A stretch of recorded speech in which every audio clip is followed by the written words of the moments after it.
Shots from the Hip presents Sports Movie Reviews. Here are Jason and Oz.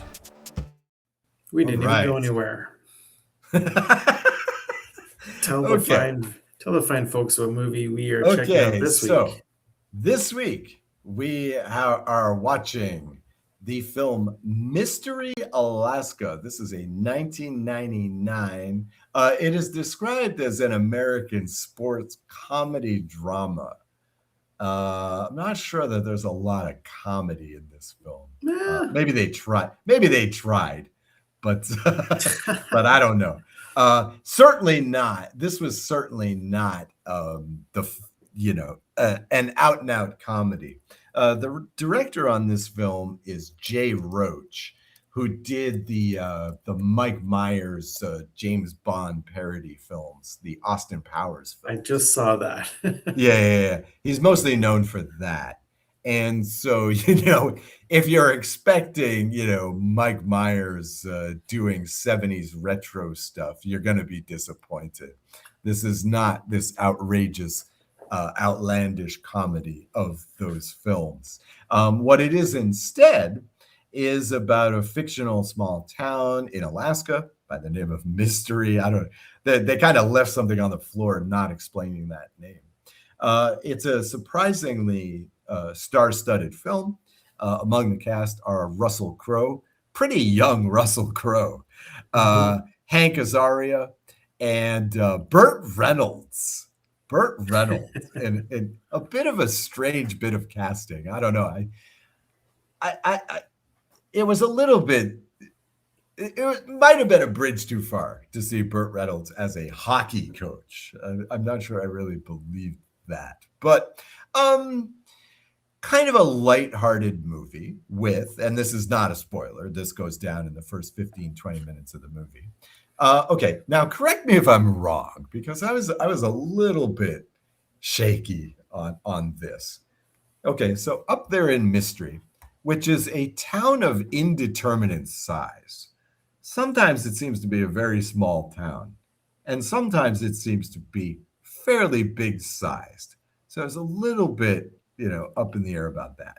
But apparently in this town, what happens is every Saturday, they hold a hockey match, an amateur hockey match, between guys who practice together and play together.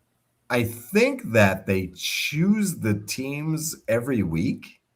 It seems to be that they did this, where they choose up sides randomly week to week, and the whole town turns out to watch them and whatever. Okay. So Sports Illustrated, back when that was still relevant, does a piece on Mystery Alaska, which proclaims them to be the equal in talent of any NHL team. And somehow, against all logic, the NHL decides in the middle of the season that they're gonna send up the lucky New York Rangers up to Mystery Alaska to play an exhibition game. Okay, fair enough. I should also say too that we have to mention a couple of guys that we've seen before, supporting as the mayor in this movie is Colm Meaney, who apparently is the man of 1,000 accents. He really broke into the American consciousness with Star Trek: The Next Generation when he was playing the Irish chief of engineering. Then, of course, he did, we saw him in The Damned United when he was playing a working class Brit. He was also in the movie The Englishman Who Went Up a Hill and Came Down a Mountain as a Welshman. And now here we have him playing an Alaskan mayor. So the man really is the man of 1,000 accents. Always plays a likable character. And we also got Corbin Burnson. No, Corbin Burnson. No, it was Michael McKean. Michael McKean turns in a cameo role in this movie. So, a couple of old favorites of the shots from the hip. Now, I guess for me, the quote that really sums this movie is, and I've lost this quote. Hold on, I gotta find it because this is. But can you imagine what the key line in the movie was for me? That's a good question. Here's the key. Here's the key line for me. This is by a character called Skank Martin. Skank Martin, who is one of the players. And okay, I'm just going to give you the quote because basically this sums it up. He says at one point he's, let's say, apologizing to another character in the film. And he says, I play hockey and I fornicate because those are the two most fun things to do in cold weather. And for me, this kind of summed up the whole movie because it's a lot of, it's a little bit of hockey and a lot of fooling around. I mean, these people in Mystery Alaska have a lot of time to do the bunny hop, let's say. And so for me, I felt like this was kind of a mixed bag, but I'll let you give your feedback. Had you seen this movie before? I had. Oh, okay. Because I hadn't. And a couple of weeks ago, just, looking for possible movies to watch, I found this listed in a 2020 piece called The 25 Best Sports Movies of the Last 20 Years. Okay. So basically this tells me that there were only 25 sports movies in that time period because, man, I don't know if this is the top 20 sports movie. But anyway, I wanted to know your feedback. So you'd seen this before. I'd seen it before. I actually enjoyed this movie. Okay. I found it to be very comical. Oh, really? I found myself laughing a lot. I don't remember the first time, but I definitely did this time. This had me right from the opening line in the movie. Do you remember what the first line in the movie is? Oh, damn! I just saw it a couple of days ago. It's a 3 or 4 year old kid, and the first thing he says is "fuck me." Oh yeah, that's right. That's right. Yeah, and our hero has to say, "We're keeping you out of the locker room." Yeah, of course he's been hanging around the hockey players too much. Look, Burt Reynolds, of course, plays the overbearing asshole father. Right. And him as a coach in this movie reminded me a lot of I guess he wasn't a coach in The Longest Yard, like the newest one. Yes. He was a backup quarterback in that movie. Okay. But he kind of ended up coaching a little bit. But it reminded me a lot of that. Okay. I also found it very hilarious that the guy on the team who bags all the girls is called Skank. Yeah, of course. One of my favorite lines from the movie was when Hank Azaria's character says he's talking to his old girlfriend and he says, "Don't you wish you lived somewhere with a museum or where brothers and sisters are off limits to each other sexually?" Right. Yeah. Well, see, yeah, but this is one of the problems I had with this movie. I felt like this movie left a lot on the table. I mean, look, it's a Disney film, so it's very predictable. Mm-hmm. All right, but even if you accept the premise, even if you accept the premise that the New York Rangers are going to come up to Alaska and play, all right, I'm a big believer in that titles are important. Right. And the title of this movie is Mystery Alaska. Right. It's not the Mystery Eskimos, which is what they ultimately played under in the big game. And really, they really messed up there because the obvious name of the team, the name of the team is obvious. It should have been the Mystery Men. Right. That should have been the team, the Mystery Men. Right. The Men of Mystery. Right. That was the team name. So they left that on the floor. But what I felt is that they really left a lot on the floor regarding the town There's this subplot in the beginning about how, I forget what a shop mart or something like this, but there's this Walmart type store that wants to move into this town. And again, like, how big is this town? Apparently it's big enough to have a full-time judge, Burt Reynolds, in the town. It's also big enough to have a full-sized courtroom. Now, I happen to know, I was in Alaska for a couple of years just before this movie actually was made. And usually what happens is, if your town is small enough, they'll fly in judges to try cases like this. I mean, how many cases can this town have, per year, right? And so very often what happens is, see, Alaska does not have districts like most states. The whole city is one district. I mean, the whole state is one district. That's the thing. So it allows like federal judges to come from the bigger cities like Juneau, Anchorage, Kenai, if you like, Fairbanks. It allows them to fly in for that. And if this is such a small town that's so close to Fairbanks, I can't help thinking that's what would have happened. But I felt like they left a lot on the floor with this town. I wanted to see more about the town, especially consider this. Here's the New York Rangers. Now, they come out there, and basically the Rangers are not characters at all. They're just a plot device, right? But they're portrayed as a bunch of Americans and Canadians who can't stand the cold, right? They can't play outside. Well, look, I was looking at the roster of the 1998-99 New York Rangers, and they had Russian guys and Czech guys and Finns and Swedes and Czechs, right? Just like you would expect. So why couldn't you have had some stuff where, the Russian guys were saying, this is nothing, Why couldn't they have had that? Why couldn't they have had the Rangers interact with the people in the community? You want to do all these storylines where people are cheating and having wild sex and all this stuff. Okay, why not use this other material?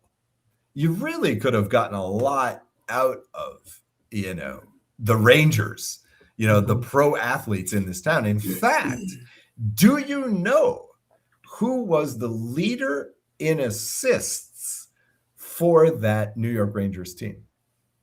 Do you know? I have no idea. You're a hockey guy. It was a guy by the name of Wayne Gretzky.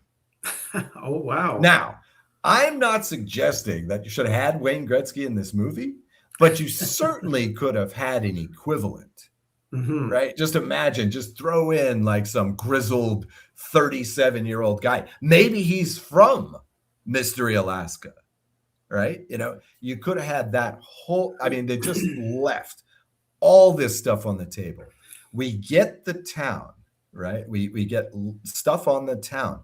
But what about the outsider's perspective, right? How would somebody from the outside coming into this town view this town? You had some New Yorkers, right? First with the business, and then, with the Walmart that wants to move into the town, and then later with the ESPN crew, which is not called ESPN, it's called something else, that's covering this game. So you did have some of them, but these were reduced to the one reporter who's always cold, the other guys, they came from Mystery Alaska, so it's nothing shocking to them. That was really where I thought the film fell short. I like the hockey scene. Interesting. The characters are likable enough in general. But, and that was the thing. You had this guy, Tree, right? Now, Tree, as far as I can tell, was a Russian guy, right? You did have an accent. Like it, And, okay, so again, why couldn't you have any Russian guys on the Rangers? Why not? What is the... I know it's a Disney movie. I know we have to simplify things, but still, I really thought I would have liked to have seen just this same movie with another 40 minutes. You know, I mean, Act 2 could have been just the interaction of these, you know, maybe prima donna professional players with the small town folks. I think that would have been awesome. I think that really that was where a lot of good material was. I think the reason why they might not have done that is because if they introduced another heel character into this movie, it might have taken away from Hank Azaria's character as being kind of the bad guy that came to town. Yeah, but was he? I mean, by the time the game comes around, you know, he's cheering, he's openly cheering for the team in the studio. You know, he's calling. How'd you like the cameo by Mike Myers, right? You know, Mike Myers is playing. Yeah, Mike Myers. You know, again, Jay Roach is bringing him back. He's like, hey, let's do Austin Powers 4. You know, he's bringing him into this as this. You know, and he's just this bloated blowhard that used to play Canadian hockey. And, you know, Hank Azaria is like, oh, you're full of shit or whatever. You know, I mean, like, if Hank Azaria is the bad guy, that's a light bad guy. You know, because by the end of the film, he's a sympathetic character. Wow. He decides that he doesn't want to break up Russell Crowe's marriage. You can't hate Hank Azaria. Yeah. Yeah. He's every character in The Simpsons.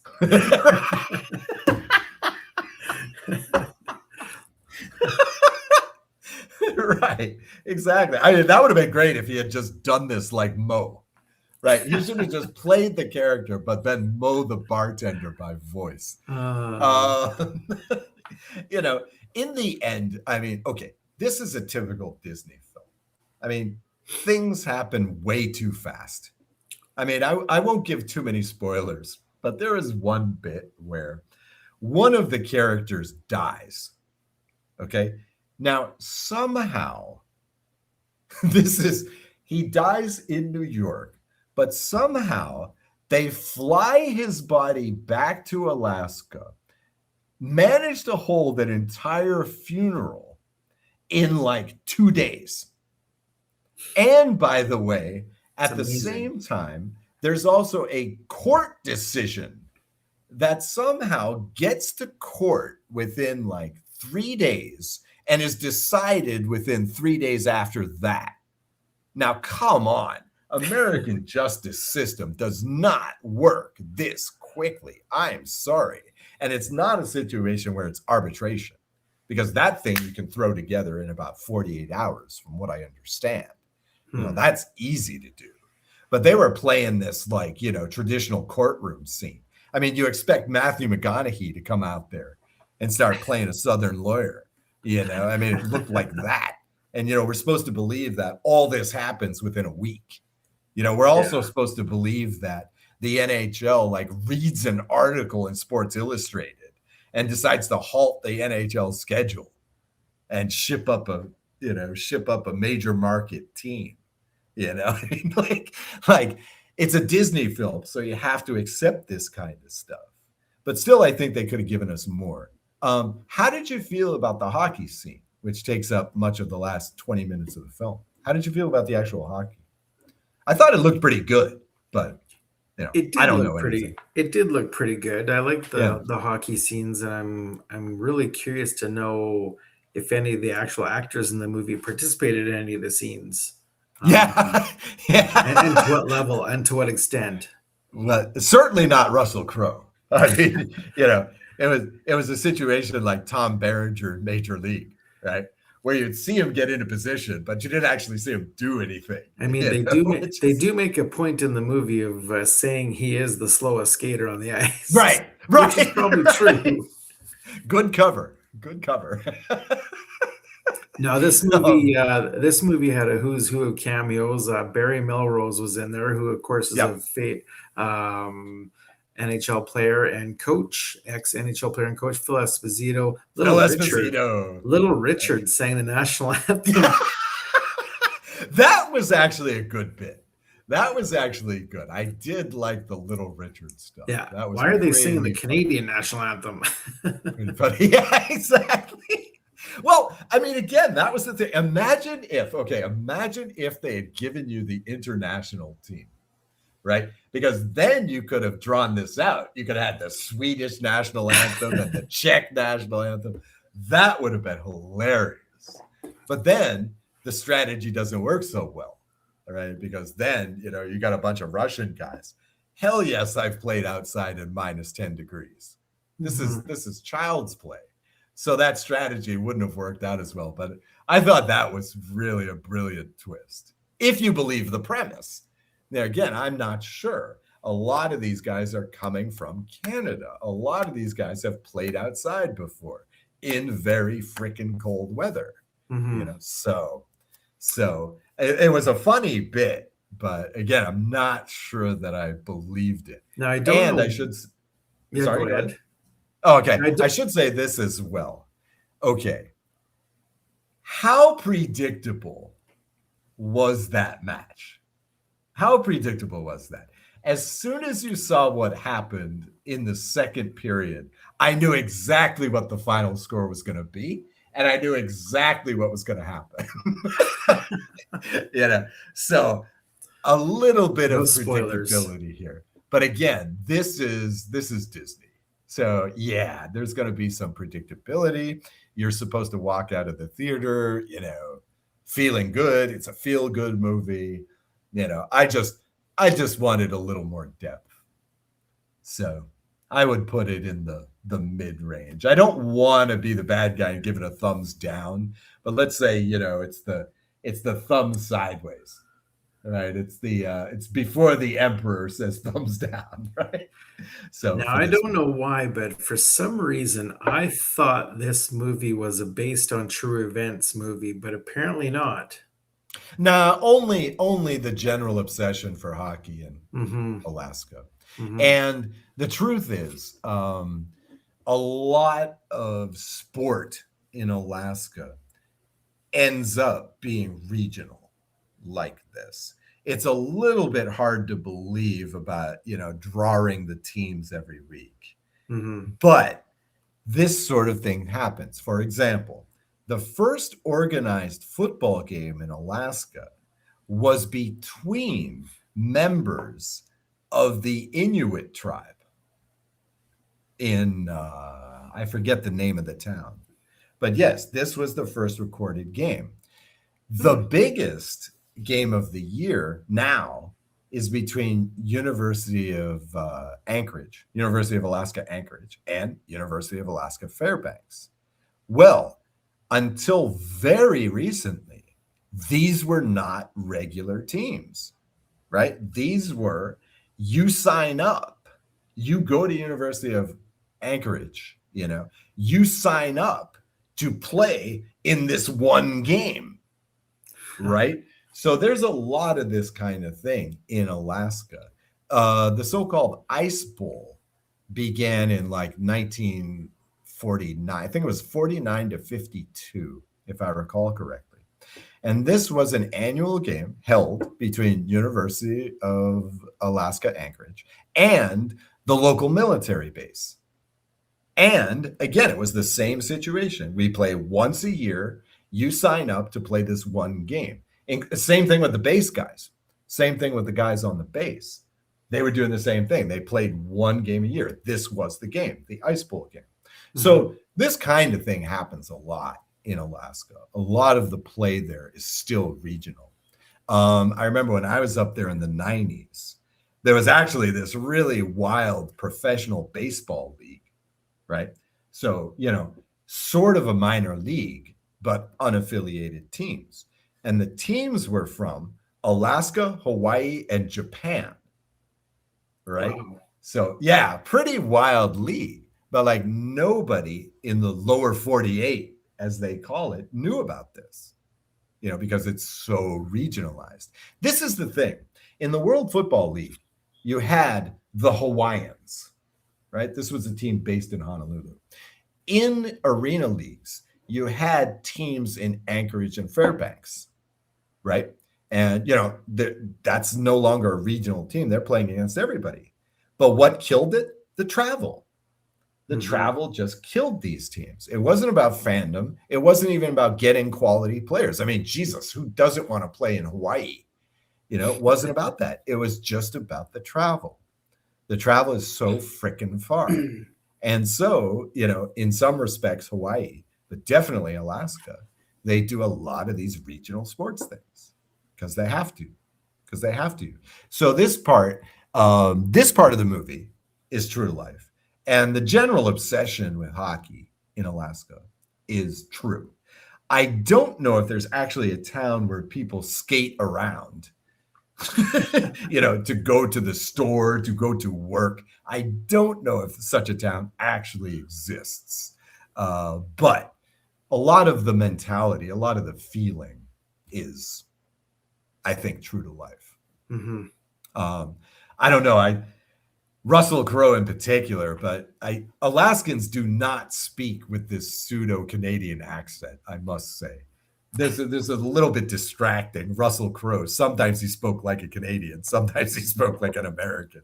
It was a bit distracting. He had the Kevin Costner accent thing going on. It's like, sometimes I'll use the accent, sometimes I won't. But so I thought some parts of it were surprisingly, the parts that you think are not realistic are the realistic parts in this movie. I just did some searching, and what was not realistic was the actual movie was not filmed in Alaska. I'm not surprised about that. It was filmed in the Canadian Rockies near Canmore, Alberta. Yeah. Which is about an hour and a half from where I am. Yeah, I believe that. 1, for the travel. 2, because of course, Canada is famous for giving tax breaks to film crews. So it was, especially at that time. At that time, they were begging people to come shoot up there. I'm sure that had a lot to do with it. But again, it's the travel time. You got to understand that getting from Los Angeles to Seattle by plane is the same as getting from Seattle to Anchorage. And that's just Los Angeles, right? That's an 8-hour flight to Anchorage. So it's so isolated. Even from civilized Canada, I don't know, what would be the nearest Canadian city to Anchorage? Edmonton, Whitehorse, BC, maybe. Whitehorse, yeah, okay, maybe Whitehorse. Even that, Yellowknife is a haul. Yeah, that's got to be a trip. Yeah, from these towns, and Yellowknife is not a major market, so it's like, Alaska is intensely isolated. A town like Mystery, okay, they seem to think that it's very close to Fairbanks, okay, but assuming that it's not that close to Fairbanks, assuming that it's maybe 150 miles from Fairbanks, odds are there's no roads out of town, right? The reality is, for most Alaskan towns, you fly in, you fly out. That's it. Just like the Rangers did. Right. You fly in, you fly out. There's no roads, right? Again, isolation, really isolated. Yeah. So I think, and it would have been nice to see some of that. You had that very cheesy TV show. What was this? Northern Exposure. Yeah. That was it. Northern Exposure, where one of the main characters was a pilot. I think this character was missing. I would have liked to have seen because there's one of these, or 2 or 3 of these in every Alaskan town. There's a pilot whose job it is every day to go into the city, get supplies for the town in the single engine or the double engine airplane, and bring it back, because there are no roads out of town. Yeah. So I would have liked to have seen that, for example. I just felt like they were missing a lot. I want to see the remake. Let's do this. Let's have a bit more realistic stuff from the NHL side. Let's see more of the town. And I would like to see that. But for a Disney movie, it's a Disney movie. I liked it.